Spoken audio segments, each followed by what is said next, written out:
এর মধ্যে এই মুহূর্তে company one of the number one mister Anudin ji আছে আর আপনাদের ক্লাসে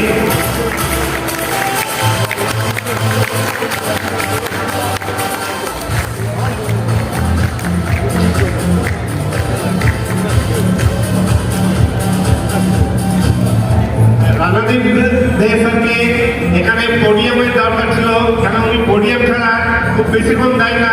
তাও স্যারকে বলবো যে খুব ভালোভাবে আপনাদেরকে একটু সময় দিবেন। ধন্যবাদ। তো বলে ঠিকই স্বর্গে গেলেও থাকবার, বুঝলেন না? আমি সকাল থেকে এসে বলছি যে আজকে আমার কথা বলার মতো অবস্থা নেই, প্রচন্ড জ্বর এসেছিল কাল রাত্রে, একদম কথা আমি বলতেই পারছি না। তো স্যারকে এসে বললাম 5 মিনিট বলে দেবো। সে আমি বললাম 5 মিনিটটাই তো আমি পারি না, আমি যেটা করি বড় বড় করে করি, ছোট করে করতে পারি না। তো আমাকে মাইক হাতে দিয়ে দিয়েছে, এখন চেষ্টা করো 5 মিনিটের মধ্যে, এটাও আজকে আমার পরীক্ষা যে 5 মিনিটের মধ্যে কি করে শেষ করতে পারি। কিন্তু আমি জানি আমি পারবো না, মাইক হাতে দিলে মোটামুটি 15-20 মিনিট হয়ে যায়। তো প্রত্যেককে প্রথমেই আন্তরিক শ্রদ্ধা, অভিনন্দন ও ভালোবাসা জানাই। আজকে এত সুন্দর জায়গায় একটা মিটিং করছে, তার জন্য ম্যানেজমেন্টকে আমার তরফে আন্তরিক শ্রদ্ধা। এবং সত্যি আজকে অনেকদিন পর একটা ভালো মিটিং, অনেকের সঙ্গে দেখা সাক্ষাৎ হচ্ছে, বিভিন্ন টিম এসছে, কাজটা বাড়ছে। কারণ যখন প্রথম এসেছিলাম তখন প্রোক্রিয়েটিভটা অ্যাকচুয়ালি খায় না মাথায় মাথায়, আমরা অনেকেই বুঝতে পারি। সবাই তার বক্তব্যে বলে গেছে তার মতো করে। তো কি অ্যাকচুয়ালি প্রোক্রিয়েটিভ আমাদের মাথায় ঢোকে, কারণ আমরা এতদিন সমস্ত কনসেপ্ট করে এসেছি, বিভিন্ন কোম্পানির কাজ করেছি। মেবি সেটা মানি মার্কেট হতে পারে, মেবি সেটা প্রোডাক্ট মার্কেট হতে পারে, সেটা বিভিন্ন ফরম্যাটের মার্কেটিং হতে পারে। কিন্তু এই ধরনের প্ল্যাটফর্ম, যেটাকে ডিজিটাল প্ল্যাটফর্ম বলা হচ্ছে, এই ধরনের প্ল্যাটফর্ম আমার মনে হয় আপনারা আগে কেউ কখনো করেননি, আমিও ব্যক্তিগতভাবে কখনো করিনি। যার ফলে যখন প্রথম এই কোম্পানিটাকে আমরা দেখেছিলাম, আমি আমার চোখ দিয়ে বুঝেছিলাম একদম সম্পূর্ণ লকডাউন পিরিয়ডে যখন সুবোধবাবুর সাথে বসেছিলাম 3.5 ঘন্টার মিটিংয়ে, একটা উপলব্ধি করতে পেরেছিলাম যে ভারতবর্ষের মধ্যে আগামী 5 বছর, 6 বছর, 10 বছরের মধ্যে এই কোম্পানি একটা কিছু করতে চলেছে। অ্যাকচুয়ালি কি করতে চলেছে, আমি তার মধ্যে কতটা পার্টিসিপেট করতে পারবো সেটা আমি জানতাম না। কিন্তু একটা জিনিস মনে হয়েছিল যে আর 10টা কোম্পানির থেকে এই কোম্পানিটা আলাদা। তাই সেদিনকে লকডাউন পিরিয়ডের মধ্যে দাঁড়িয়ে একটা শপথ নিয়ে কাজ শুরু করেছিল। যে শপথটা ছিল এটাই যে যদি কিষাণ প্রোক্রিয়েটিভ হয়, যদি ভারতবর্ষে 2026-এর 1 জানুয়ারি গুগলে প্রোক্রিয়েটিভের নামকে 1 নম্বরে তুলতে হয়, এবং সেখানে যদি আমার একটা পার্টিসিপেশন থাকে, আমি নিজেকে ধন্য মনে করব। সেটা শুরু করেছিলাম এবং জানতাম যে যদি ঠিকভাবে অনেস্টলি আমি এবং আমাদের টিম যদি লড়াইটা দিতে পারি আন্তরিকভাবে, তাহলে অনেক কিছু মিরাকেল কিন্তু সম্ভব হতো। এটা আমার মনে হয়েছে। নেমেছিলাম সেদিনকে কাজ করতে নেমে সব থেকে বড় যেটা সমস্যা, আসলো বিভিন্ন কথা হচ্ছিল, মাঝে মাঝে একজন বলছিল 11-12 নম্বরের আরটি ভেঙে যাওয়ার কথা। কিছু নতুন লোক কিছুই বুঝতে পারবে না কি 11 নম্বর আর কি 10 নম্বর ঘর আর কি আরটি ভেঙে যাবে, বলে হাতুড়ি এটা ভাবতে হবে বোধ হয়, এরকম এটা কেউ কিছু ভাবতে পারে না, অনেকে বুঝতে পারবেন না। আবার অনেক মানুষ আছে যারা কিন্তু কি বলুন তো, অন্যের ওপর নির্ভর করে থেকে নিজের কেরিয়ার করতে চায়। অন্য কেউ ব্যবসা করে দেবে, তার আর্থিক ভাবে কবে একটা কিছু করেছিলেন 6 মাস, 1 বছর, 2 বছর আগে, সেই দিকে তাকিয়ে কিন্তু বসে আছে। আমি একটাই কথা আপনাদের বলবো, প্রোক্রিয়েটিভ এমন একটা মার্কেট, প্রোক্রিয়েটিভ বলে না, যে কোনো মার্কেটিং, যে কোনো প্রফেশনে রেগুলারিটি মেনটেন করাটা কিন্তু মাস্ট। আমি অনেক মিটিং এই কথাটা বলি যে দেখবেন জীবনের শেষ ম্যাচটা যেদিন সচিন তেন্ডুলকার খেলেছিল, জীবনের শেষ ম্যাচটা যেদিন সচিন তেন্ডুলকার খেলেছিল, সেদিনকেও কিন্তু খেলতে নামার আগে সে কিন্তু প্র্যাকটিস করে নেমেছিল। তার দরকার ছিল প্র্যাকটিস করার, বলুন আপনার প্র্যাকটিস করার দরকার ছিল কি? সে যদি 0 করতো তাতেও সে সচিন, সে 100 করলেও সচিন। তার লাস্ট দিনে তার প্র্যাকটিস করে তাকে কি দেখানোর আছে? কিন্তু তার প্রফেশনের প্রতি অনেস্টি, তার যে রেগুলারিটি, সেটাকে সে মেনটেন করেছে এবং মেনটেন করে জীবনের শেষ ম্যাচটাও খেলতে নেমেছে, সে কিন্তু প্র্যাকটিস করে। আমরা অনেকেই এখানে খেলছি, 3 বছর 3.5 বছর কাজ করছি, মানে একদম দায়িত্ব নিয়ে আমি বলছি আপনাদের, আমি কোনো টিমকে বলবো না। অনেকেই কিন্তু যা হয়েছে হয়েছে, অনেকটা হয়েছে, বেশ ভালো হয়েছে, এরকম ভাবে অনেকে কিন্তু খেলছে। বহু টিম কিন্তু উঠে আসছে তলা থেকে, যাদের মধ্যে জেদ আছে, আন্তরিকতা আছে, ভালোবাসা আছে। মুখে বলছে মিশন, কিন্তু মিশনকে সাকসেস করতে গেলে যে ধরনের টার্গেট নেওয়া দরকার, যে ধরনের পরিকল্পনা নেওয়া দরকার, অনেক টিমের মধ্যে সেগুলোর অভাব দেখতে পাওয়া যাচ্ছে। আমি আমার টিমের কথা বলছি, আমি অন্য টিমের সম্বন্ধে কোনো বক্তব্য রাখবো না, কিন্তু আমি আমার টিমের ক্ষেত্রেও দেখেছি যে অনেকের ক্ষেত্রে একটা স্যাটিসফ্যাকশন কাজ করছে। ডেলি সকালবেলা ঘুরতে ঘুরলে 2000 পাই, ঘুরতে ঘুরলে 5000 পাই। এখানে তো এসেছিলাম মাসে 30,000 হলে বিরাট ব্যাপার। তাহলে যদি সকালবেলা ঘুরতে ঘুরে 5000 থেকে 30 দিনে 1.5 লাখ দেখি, এর থেকে ভালো কেরিয়ার আর কি হতে। কিন্তু এটা যে 1.5 লাখের কোম্পানি নয়, এখানে ডেলি আপনি 1 কোটি 1.5 কোটি ইনকাম করতে পারেন, যেটা ফর্মুলা বলছে, যেটা প্রেজেন্টেশন বলছে, যেটা ওনার অভূতপূর্ব প্ল্যানিং বলছে। হয়তো সময়ের অপেক্ষা 2-1 বছর 4 বছর লাগবে, কিন্তু ডেলি 1 কোটি হতে পারে, যার যোগ্যতা, ক্ষমতা, আন্তরিকতা সবকিছু আপনাদের মধ্যে থাকা সত্ত্বেও কোথাও কি একটা রিল্যাক্সেশন হচ্ছে, এটা আমার মনে হচ্ছে। তাই আমি আপনাদের সকলকে রিকোয়েস্ট করবো, একটা বক্তব্য বেশি রাখবো না, কোনো ডিটেল আলোচনাতেও যাবো না। আমি রিকোয়েস্ট করবো আপনাদের সকলকে, এই কোম্পানি 2025-26-এর মধ্যে ভারতবর্ষের 1 নম্বর কোম্পানি হবে, এই বিষয়ে আমি অন্তত নিশ্চিত। এবং আমি আমার সেরাটা উজাড় করে দিয়ে আমি কিন্তু লড়াইটা করছি। লড়াইটা করছি কিসের জন্য? ম্যানেজমেন্টের জন্য? একেবারেই নয়। লড়াইটা করছি মিশনটাকে সাকসেস করার জন্য। লড়াইটা করছি পৃথিবীর বুকে জন্মিলে মরিতে হবে, অমরকে কোথায় হবে আমরা জানি, তাই জন্মেছে যখন মরবো তো জানি, কিন্তু একটা দাগ রেখে যাওয়ার জন্য। অন্তত আপনার নিজের এলাকায়, নিজের মহল্লায়, কোনো একটি কোম্পানিতে অন্তত একটা দাগ রেখে দেওয়ার জন্য এটা করছি। আর কিসের জন্য করছি? আমি অনেক মিটিংয়ে বলেছি যে লকডাউনের পর আমি দেখেছি, বহু নেটওয়ার্কারকে দেখেছি যে মানুষ বড় কাজ, যে তুমি মানুষ হয়ে মানুষের পাশে দাঁড়াও। অনেক নেটওয়ার্কারকে দেখেছি চোখের জল ফেলতে। অনেক নেটওয়ার্কারকে দেখেছি যে একটা সময় নেটওয়ার্ক থেকে বসে যাওয়ার পর, নেটওয়ার্ক ভালো ইনকাম দেয়, ডেফিনেটলি স্যারেরা অনেকে বলে গেছে, নেটওয়ার্ক বাড়ি গাড়ি সব কিছু দেয়, কিন্তু নেটওয়ার্কের সাথে সাথে যে যোগ্যতা হিসাবে ইনকাম করে প্রত্যেকটা মানুষ, নেটওয়ার্ক যোগ্যতার বাইরে যে ইনকাম দেয়। আমি অনেক জায়গায় অনেক মিটিংয়ে বলতাম যে একটা সময় আমি 10 লাখ 15 লাখ 20 লাখ ইনকাম করেছি। স্যার বলছিলেন, সুব্রত বাবুও বলছেন, অনেক টাকা ইনকাম করেছে, আপনারাও অনেক ইনকাম করেছে। কিন্তু বিশ্বাস করুন, আমার ব্যক্তিগতভাবে আমি এখনো মনে করি যে 15 লাখ 20 লাখের যোগ্য ব্যক্তি আমি নই। আমি যে কোনো জায়গায় গেলে 1 লাখ 3 লাখ টাকা কামিয়ে দিতে পারবো, এটা আমার যোগ্যতায় আছে, এটা আমি বিশ্বাস করি। কিন্তু আমার যোগ্যতায় 10 লাখ 15 লাখ 20 লাখ হওয়াটা এক প্রকার অসম্ভব। তাহলে যদি সেটাকে সম্ভব করতে হয়, যদি সেটাকে ধরে রাখতে হয়, তাহলে আমাকেও আপগ্রেড করতে হবে, যেটা আমরা করে উঠি। 3 লাখের মানসিকতা যেটুকু আমার যোগ্যতা আছে সেটুকু নিয়েই 15 লাখ টাকাটা আমি আর্ন করতে চাই, এবং দিনের পর দিন আর্ন করতে চাই। একবার দুবার পকেটে ফ্লুকে হয়ে যেতে পারে, বারবার রেগুলার বেসিস কন্টিনিউয়াস প্রসেসে সেই ইনকাম আসা সম্ভব নয়।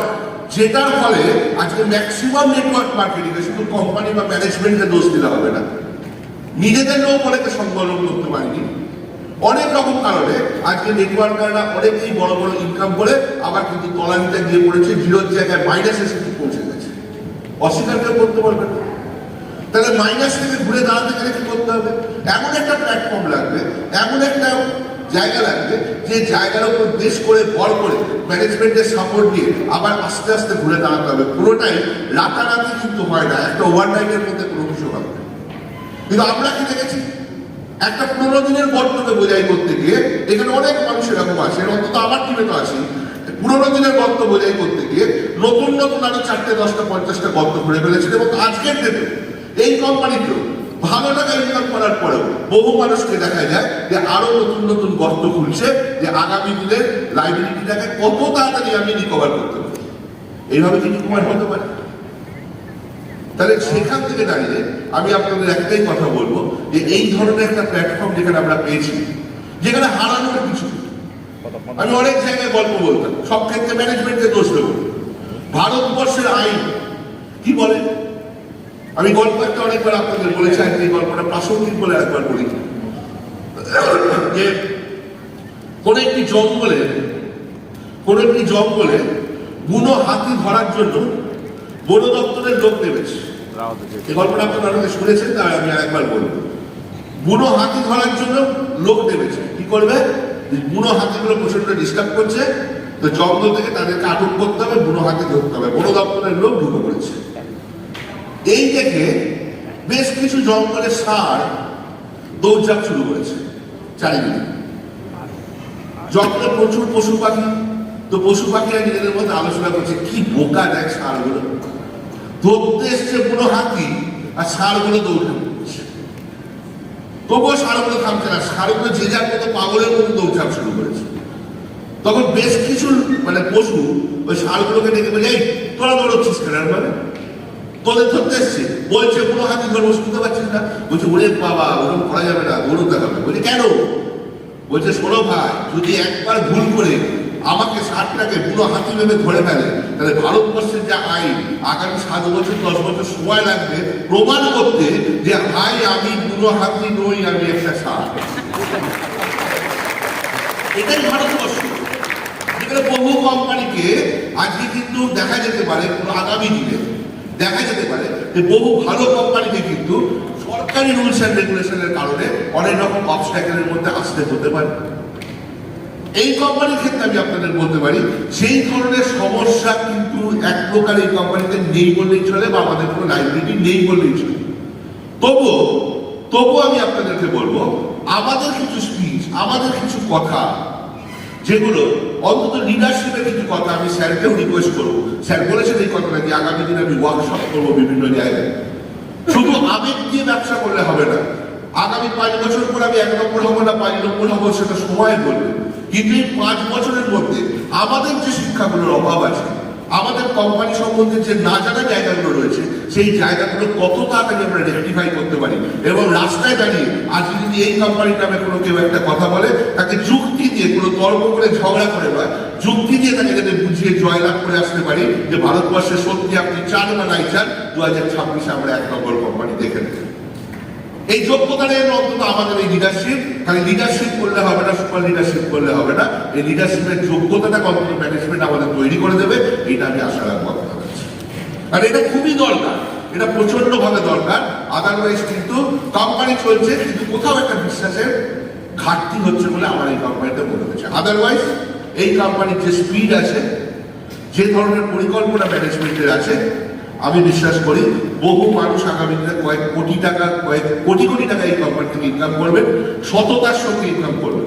এবং শুধু সেইটাকে আপনাকে ভাবনা চিন্তার সময় এসেছে। আমি সব মিটিংয়ে বলি যে ভগবান বলুন, আল্লাহ বলুন, গড বলুন, প্রত্যেকটা মানুষকে জীবনে একবার বড়লোক হওয়ার সুযোগ দেন। এবং সেই সুযোগটা একবার একটা মুহূর্তের মধ্যে আসে, যে মুহূর্তে আপনি বিশ্বাস করতে পারেন যে হ্যাঁ এটা সম্ভব। আজকে কিন্তু সেই জায়গা, সেই সুযোগ, সেই কি বলবো, সেই কোম্পানির সেই জায়গাটা আজকে কিন্তু দারুণভাবে হোক আমাদের সহযোগিতায় একটা ব্যালেন্স জায়গা কিন্তু যে প্রকৃতি দাঁড়িয়ে রয়েছে।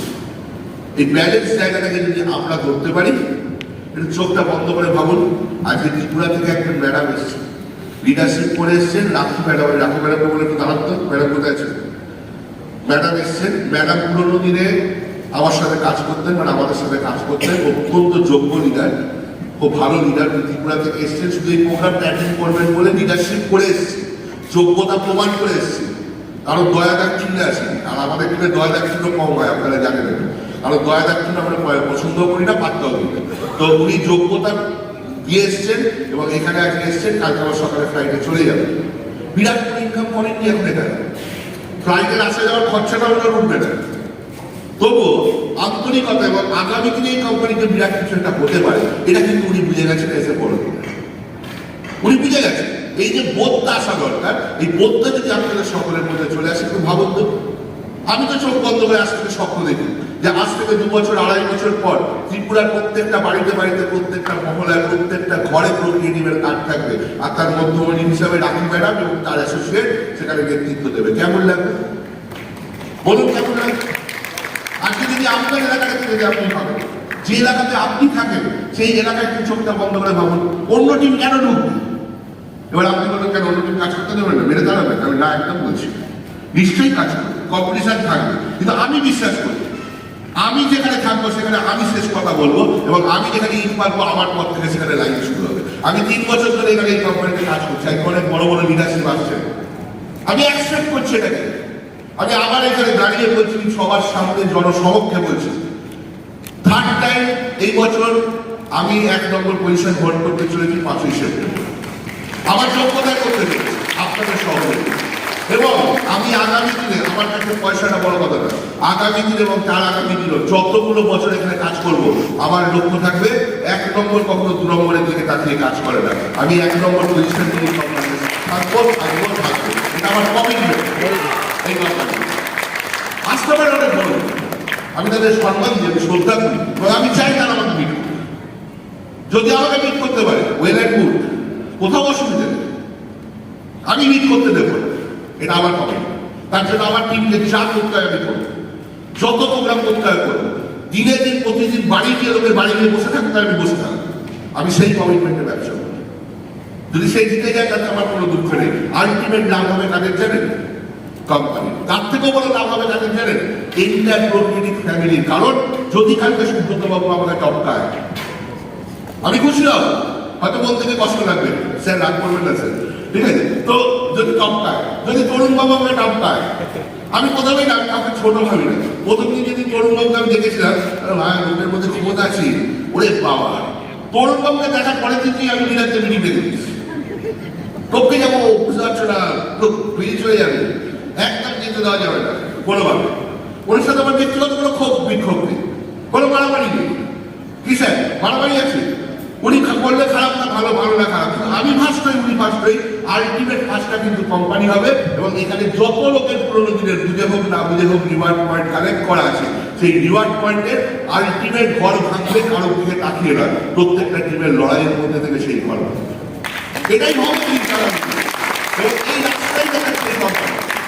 সেখানে দাঁড়িয়ে আমি প্রত্যেকটা লিডারকে রিকোয়েস্ট করবো, অনেক ভালো ভালো লিডার এখানে আসে। এখানে গণেশ বাবু অনেক পুরনো লোক আছে, সোমেন বাবু রিসেন্ট বিয়ে করেছেন, একটু হয়তো গন্ডগোল হয়েছে, যাই হোক, তো মোটামুটি হাইকমান্ড থেকে স্ট্যান্ড করে না, ঠিক আছে, হাইকমান্ড থেকে গেছে। তো সোমেন বাবু এবারে দেখি, আমি আশা রাখি পরের বার উনি ডেফিনেটলি থাকবেন, সুকান্ত বাবু ডেফিনেটলি উনি থাকবেন, ঠিক আছে। আরও যে সমস্ত লিডারশিপ উঠে আসছেন, আমি চাই যে একটা সুষ্ঠু হেলদি কম্পিটিশনের মাধ্যমে আগামী দিনে প্রত্যেকটা মানুষ, সমস্ত সর্বস্তরের লিডার ম্যানেজমেন্টের পাশে দাঁড়িয়ে এই স্টেজে দাঁড়াবে, তবেই কিন্তু প্রোগ্রেটিভের সার্থক হবে। সেই দিনটার আশা রাখি, বিশ্বাস রাখি সেটা হবে, এবং আপনারা সবাই সেই লড়াইতে সামিল হবেন। এই আশা রেখে, বিশ্বাস রেখে আপনাদের প্রত্যেককে আরেকবার ধন্যবাদ জানিয়ে আজকে শেষ করলাম। Thank you. Thank you so much.